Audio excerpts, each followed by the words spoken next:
Did you know you can make hard cider at home? It's easier than you think. With just apple juice, yeast, and a bit of patience, you can do it. No orchards or fancy gadgets required, just real fermentation in your kitchen. In a few weeks, you can turn this into something special. Let's begin with the juice. The quality of your cider depends on what you use. Choose 100% pure apple juice for the best results. Avoid preservatives like potassium sorbate or sodium benzoate. Those will stop the yeast ending your cider before it starts. If the bottle says from concentrate, that's fine. Just make sure there are no unnecessary additives. Next, the important part. Sanitize everything thoroughly. Your fermenter, airlock, funnel, and even the spoon if you stir. Wild bacteria love sugar as much as yeast, but they can ruin your cider. Pour your juice into the sanitized fermenter, leaving some headspace. Now, add your yeast.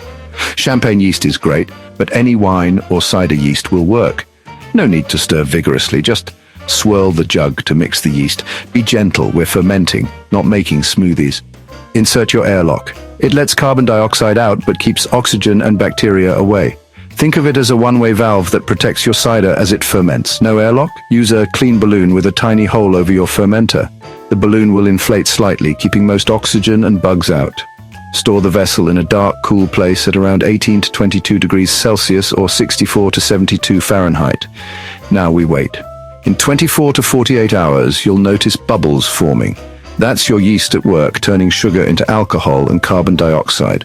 Primary fermentation takes about 2 to 3 weeks. When the bubbles stop, it's time to taste and decide your next step. If it's too dry, you can sweeten it later. For now, let it finish fermenting and start to clear. Ready to bottle? Sanitize your bottles, add a little sugar. About half a teaspoon per 500 milliliter to carbonate. Then cap it and wait 2 more weeks. That sugar gives the yeast one last meal, creating a pleasant sparkle. After 2 weeks in the bottle, chill it, open it, and pour homemade hard cider, clean, crisp, and truly yours. And the best part? You've just taken your first step into the world of fermentation.